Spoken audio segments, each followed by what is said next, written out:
You're listening to the My Simplified Life podcast, and this is episode number 41.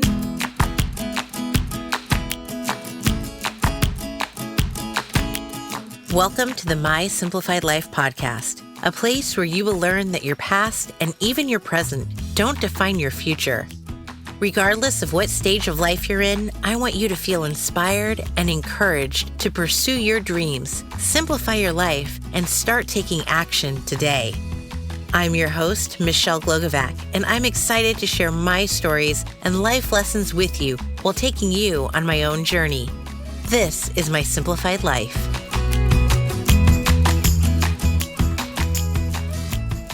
Hey friends, welcome to another episode. I'm your host, Michelle Glogovac, and today we're talking about leaning out. No, this has nothing to do with leaning in and Sheryl Sandberg, but leaning out in your business. My guest today is Crista Grasso, who is a lean business coach that is helping business owners lean out. We are talking about your goals and objectives and getting rid of the things that don't serve you or your business. One of the things I love most in this episode is the 3 stages of business that Crista describes, from emerging to growth to scaling, and what each of those stages entails. You'll hear about where Crista thinks I am in my business because she's literally seen me at it since day one. Crista is a jewelry designer and business owner and literally started her consulting business right out of college over 20 years ago. You're going to hear about how that happened as well, and I love Crista's story of how she got to where she is today. She's worked with Fortune 5 to 500 companies and is literally one of the best of the best. Get ready to create some goals and objectives and find out how you can actually tackle them in 90 days. Hi, Crista. Hello, Michelle. So happy to be here. I am so happy that you are joining me. We are online all the time together and exchanging messages and emails. So this is such a treat to get to talk to you and to share you with my audience. If you would please introduce yourself, tell them who you are and what you do and what you're all about, please. Yeah, absolutely. So I'm Crista Grasso. I'm founder of the Lean Out Method and creator of the 90-Day Lean Out Planner. I also run a jewelry business called Criscara. So I have a couple different facets of what I do. Obviously, I run a jewelry company. I'm the lead designer there, and I have a team that supports me. And then on the coaching side, I'm a lean business consultant, and I work with Fortune 500 companies, primarily C-suite execs and senior leaders, and I help them to lean out their business and adopt more agile ways of working. And I also have been leveraging those same practices to support small business owners and entrepreneurs so that they can learn to level up their business and really move from more of that 6-figure to 7-figure range, but doing so in a way where they're really only focused on the things that are most valuable for their customers and for their business, and truly leaning out and cutting out everything else. So they get off of what I call the hustle hamster wheel, and they really build a business that's much more sustainable and in balance so that they're not sacrificing their personal life and the things that are important to them for their business.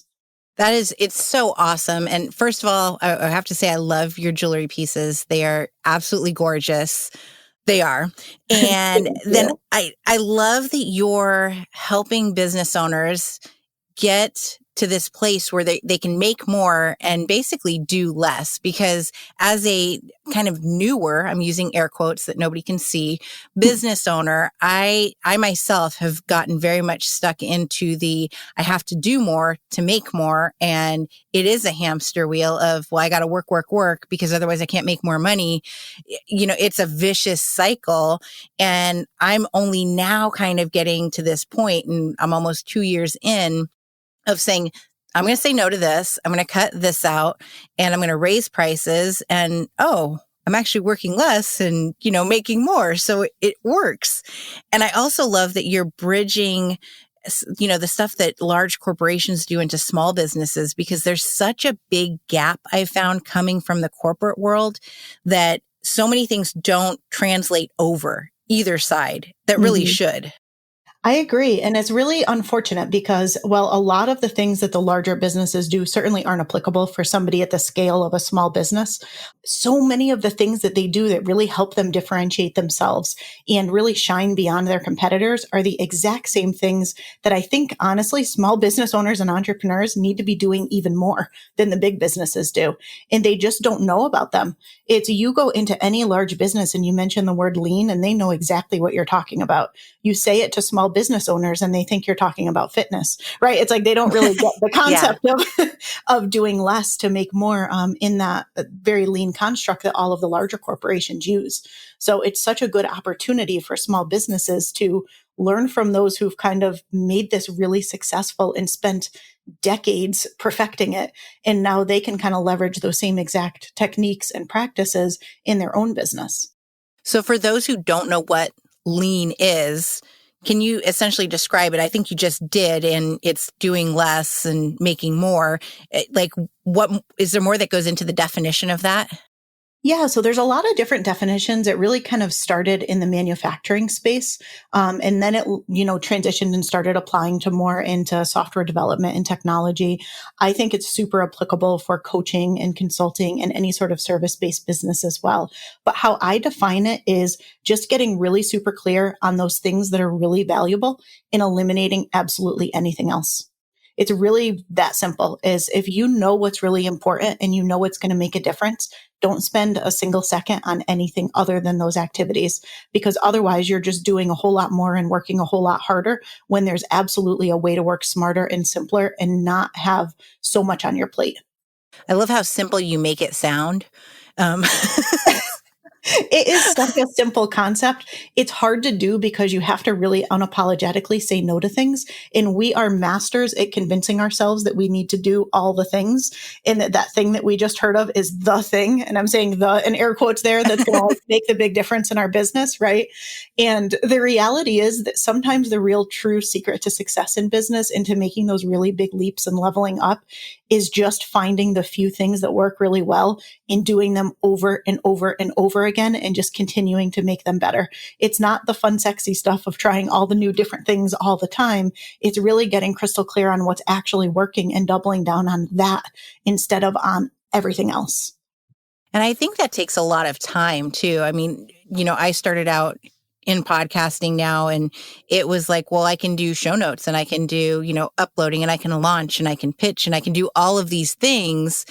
And it's been in practicing, I'm really good at doing all of these things now, but leaning into what is it that I love doing the most and really practicing to that, to make it bigger, to become the expert in it.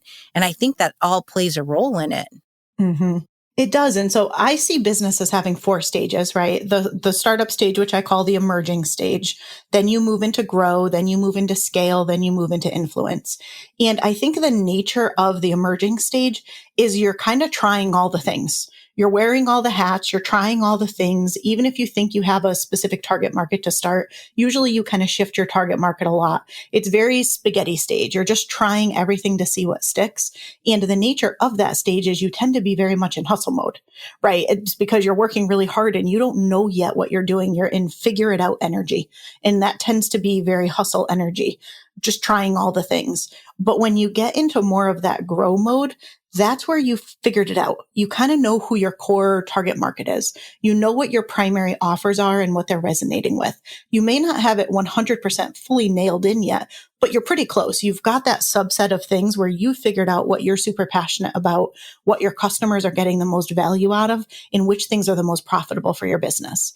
And when you find that sweet spot in the growth stage, that's where you can actually start to lean out. Right? It's kind of hard to lean out when you're truly in a merge because you're trying to figure everything out still. But once you've got those few things nailed, then you can really start to lean out and make it a lot simpler and just work a lot smarter around them. I love all of this. And you've developed this 90-day plan, the lean method. Can you, without giving away your secret sauce, can you describe what does that look like for someone? Say I came into your program or I did the 90 days. What do we do? What is that about?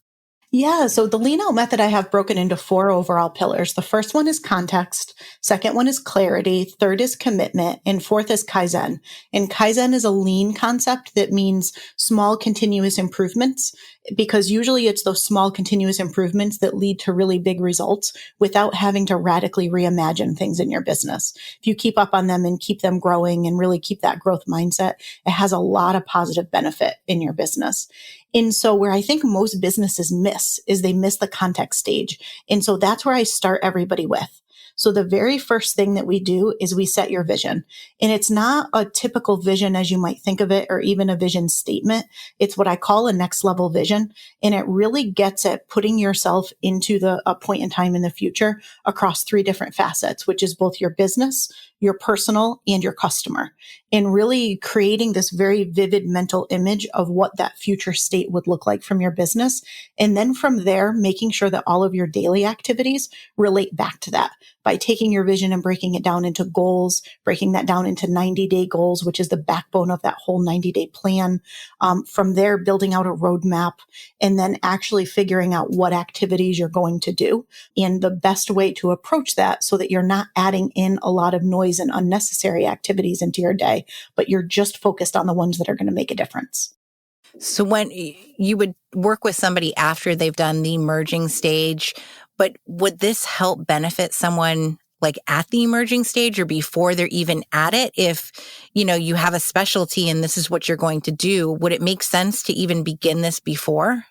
Oh yeah, absolutely. I think that the most important thing that any business owner could do, if I could only give you guys one piece of advice ever, it is get really, really clear on your vision and make sure that you are always asking yourself, are the things that you're doing on a day-to-day basis in support of that vision, or do they feel like a distraction? If you did none of the steps in the middle and nothing else, just simply have a good idea of where you're going and why it's really important to you, and make sure that all of your day-to-day activities tie back to that. That is probably the simplest first step that I could give. But what I see most business owners do is they focus a lot on trying to get really productive and really efficient and effective in their day, but they don't tie it back to the vision. So they get really good at doing a lot of the wrong things, which just leads to working much harder than they need to and a lot of waste in what they're doing. And if you're really clear on your vision, and then, my second tip would be to break that down into some tangible 90-day goals that are very actionable in support of that vision. But if you just did one thing and had your vision and make sure your daily activities are aligned with it, you really do eliminate so much waste and you will get there a lot quicker. I know I'm going to take this episode and I'm going to have to replay it so I can hear you in my head all the time, because I am so guilty of this. There was a day, I think maybe it was yesterday, the day before, where I got through the day and I'm like, what is it that I did that was actually productive within my business that was moving it forward versus, kind of doing admin tasks, Mm-hmm. if that, because in the PR world, there's some admin portion, to it, and you're emailing people and coordinating things and answering emails or creating graphics for podcasts. I'm like, how did this help me? This really did not move the needle in my business. And I found myself personally, I've been stuck moving the needle in other people's businesses and growing them instead of growing my own. Well, it's so interesting you say that, because I think that naturally a lot of us are very passion-fueled business owners. And so we get really invested in our customers' success, which is good. I mean, it's why our customers love us and want to work with us. But sometimes if we don't create enough space and get smart in the way that we work, we get so busy working in the business and helping other people that we don't take the time to work on our own business and make it so that we can actually level up in the business.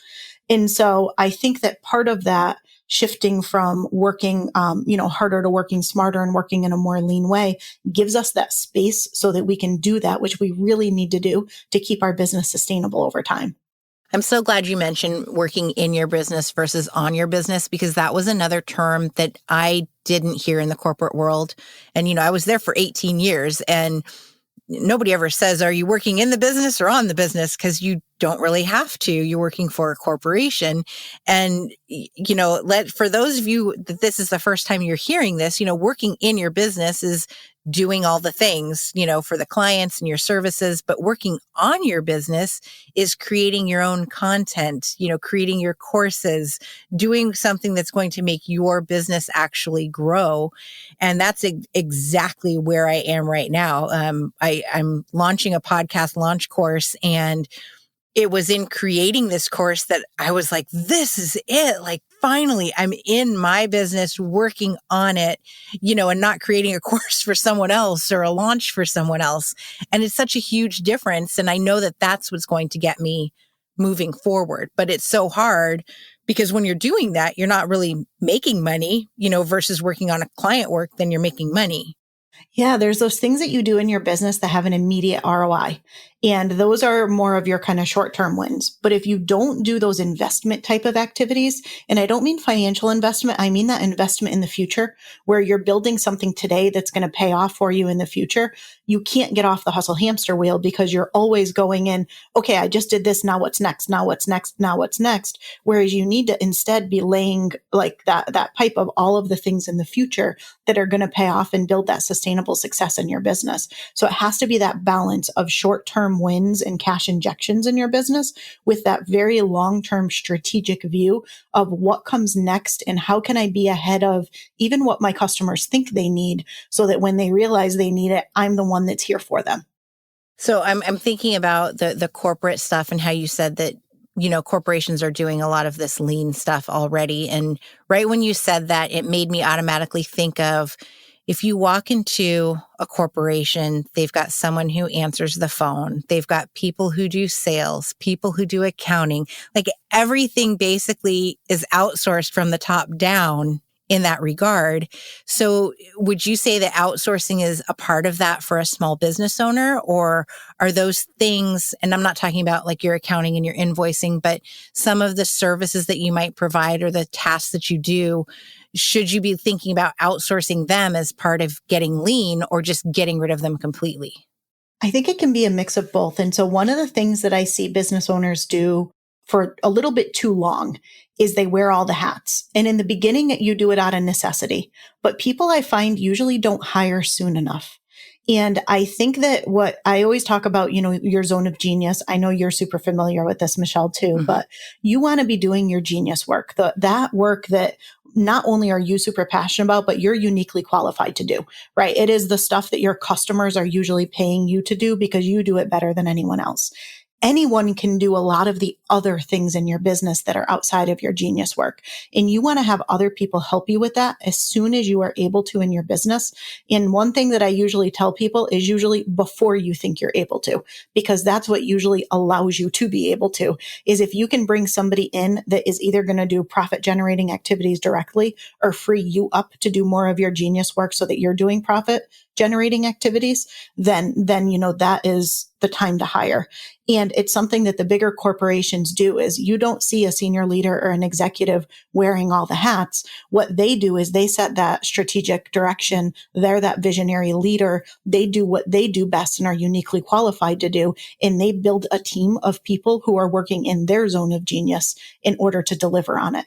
And I think as small business owners, we want to think like that. And we want to start to build that team. And that might not be day one, a full-time staff person. It might be that you outsource a particular service like podcasting, for example, because I know you do that, Michelle. Mm-hmm. Or it could be any number of things that you're outsourcing and having somebody do, or even bringing somebody on. Like I have a team of 3 right now, and they each work about 20 hours a week. So they're not full-time employees, but I have them focused in their own zone of genius so that I can focus on mine.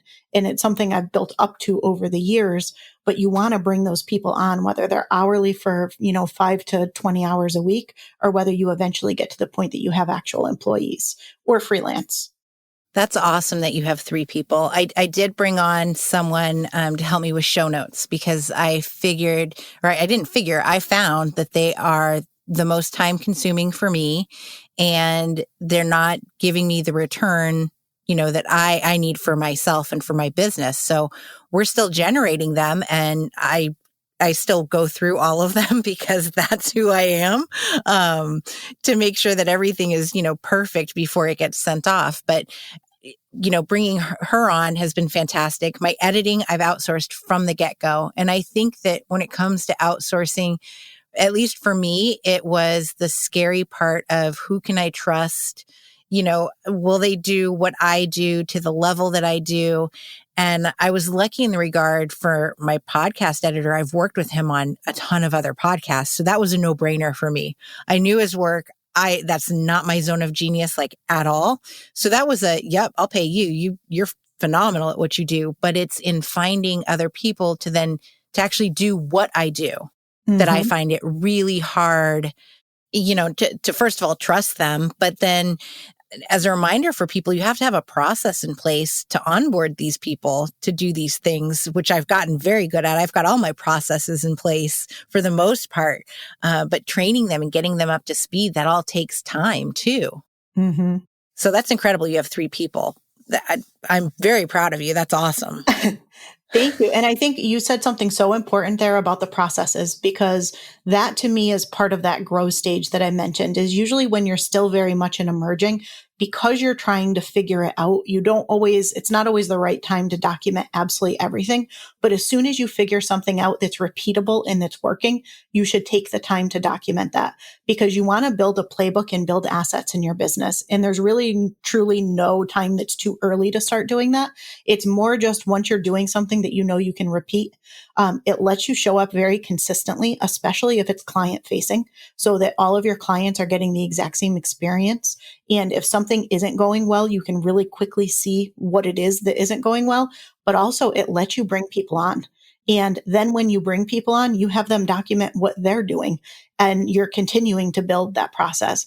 I've had over the years, as I've brought new people on, I haven't even trained or onboarded the new people. My existing people do it, because they already have all of their processes, and they just walk them through and update the processes in real time with them and get them all trained and ready to go.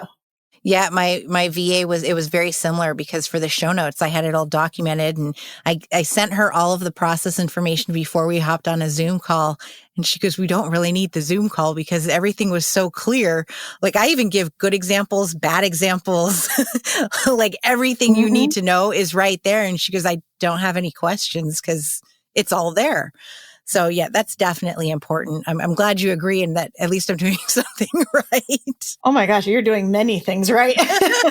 It's hard to see that, when you're on the inside and you're like, oh, I want to be here, but I'm still back here, and, moving the needle on that. So what advice would you give? Say me, what advice would you can give me, use me as the example. I have no problem with that, because that's what we do on the show. I'm an open book. So, use me as your, what advice or what strategies would you tell me that I should be implementing to take it even further? Because I want to hit those 7 figures. Are you kidding me? Yeah, then I won't be podcasting in my closet. I do love your podcast closet, though. And I love that you show the pictures of it, because it is so creative and just such a genius way of making work with exactly what you have. So there's something that I've created that I call the PPV matrix. It's the passion, profit, value matrix. And when people are at the level where you're at, you're very much in that growth stage, probably getting ready to even be able to tip into scale stage soon. And so what that means is, your target market. Your core offers. You probably are at a place where you've hit a certain level of profitability, but you're ready to take it to that next level of profitability. You have things that are repeatable and successful, and you've taken the time to document them and build out the processes around them. You've got systems in place. You have some form of a team that's supporting you in certain things, right? Those are all characteristics of people in the growth phase. So to really get to a place where you're kind of fully mastering the growth stage and able to move into the scale stage, what I usually tell people that you need to do, kind of the exit criteria for grow, is to nail your PPV matrix. And so if you think about the passion that you have for the things that you do, combined with the profitability that it generates for your business, combined with the value that your customers get out of it, the true transformation or value that they get depending on what you do with them, you want that to basically be like a 10-10-10 on a scale of 1 to 10 across the board. And what you don't want in your business is 28 different offers. You want a few core offers that are all really, really high value, high passion, high profit.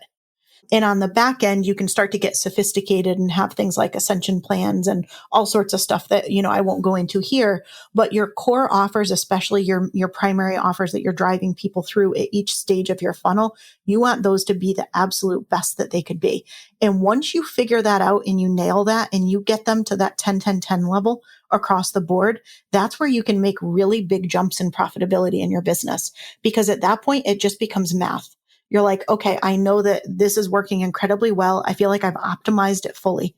I know that this is how many people or how much money I want to make in it. So this is how many people I need to actually purchase it or invest in it. And then from there, it's just math to say, and this is my conversion rate at this stage of my funnel. So I need this many people at this stage. This is my conversion rate at this stage of my funnel. So I need this many people at this stage. And it really does just become more math. The key is that you have to get to the point that you've got that right mix of offers and you really optimize not only the offers, but your funnels of getting people into those offers. And once you do that, it becomes surprisingly easy to scale and to make really big leaps in profitability. It's getting to that point that is the hard work. Yes, yes. And I'm exactly there. Something that you mentioned, I just want to get your take on this because this is not something that you hear again in the corporate world, but how big of a role does mindset play in it? Because as you talk about your value and, what your services are that you're offering, to me, there's a big component in there, at least it's been for me personally, to say, you know what, I'm really stinking good at this. And I need to be charging what I'm actually worth and getting in that mindset versus, I'll charge $100 for it and, see how it goes. And now I'm going to need 100 clients to actually get anywhere with it. Would you say that mindset also plays a role in this, strategic thinking and planning? It's critical. It's absolutely critical. I talk about that a lot. It's actually something that I built into my planner and in my entire program. And I go pretty deep into it because I think the reality is we hit a lot of ceilings in our business that are all self-imposed because of limiting beliefs or fear or different things where we hold ourselves back. And everyone has things. And every time you move to the next level of business, you run into all new things that you didn't even know you had as an issue. Mm-hmm. Every time you level up, you hit a new level of roadblocks. It's, and some people let them stop them or hold them back or never realizing their full potential and their full business potential. And other people work through them. And I think that the first step in being able to work through them is to even be able to recognize you have them. And I think that that's so important that you do focus on mindset. I'm so glad that you brought that up because it is something that's missing a lot in a lot of, a lot of the tactical stuff, productivity, do this and you'll be much more productive, super helpful and great and all, but you need to make sure that you're working on the right things and you need to get out of your own way so that you can actually get the results. Yeah, definitely. And you don't talk about this in the corporate world, do you? I mean, with your corporate Fortune 500 clients, I worked for a Fortune 100 and never was the word mindset, in any sales training, any boardroom meeting. Is that something that you actually do talk about in your trainings with corporations, or did I just work for the wrong one? Yeah, no, I actually do. However, I do a lot of one-on-one consulting and coaching with senior leaders. And so when I'm working with them one-on-one, it is something that we talk about a lot. I will say it's not something that comes up as much in large group settings, but it does come up in more closed door, smaller group settings, and it definitely comes up privately. I will say people would probably be really surprised to see that a lot of the C-suite execs at some of those really big companies, like I've worked for Fortune 10, Fortune 100, Fortune 500, right? And so I've run the gamut. I've even worked in, higher education and, nonprofit and other spaces as well. And one of the things that the really high-end executives do is they work on themselves pretty relentlessly. And you don't hear about it and you don't see it because they tend to not talk about it publicly or in those group settings, but it is something that they are definitely doing. And they also are smart enough to recognize that they need to get outside of their own industry. So not only do they work on themselves, but they tend to work on themselves with groups of other C-suite execs who are also working on themselves outside of their own industry. Mm. Something I just realized as you're talking about all of this is that we didn't discuss, how did you get into this? Uh-huh. So our paths are always so interesting, right? And so I had initially gone to college for art.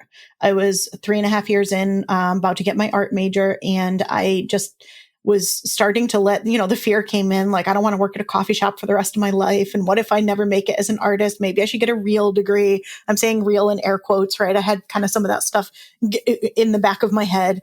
And so I decided to switch gears and get a business degree. And I was like, I could still do my art, which I do, right? I have my jewelry business, but I got a business degree and I graduated with that degree, and I wasn't really quite sure what to do with it. And at the time I was managing Starbucks, and it was actually one of my morning customers who pulled me aside one day and said, I don't mean any offense by this question, but why are you here? And I was like, well, I graduated with this degree and I'm not really quite sure what to do with it. And I just started interviewing. And he's like, would this be of interest to you? And he had explained this position to me. And I was like, absolutely, that would be perfect. And he said, can you start tomorrow? And I said, absolutely, that would be perfect. And so he said, well, I would love to have you come in. We have an immediate need. I've been with you every single morning for the past 6 months. I think you'd be perfect for it, but you'll have to come in as a consultant.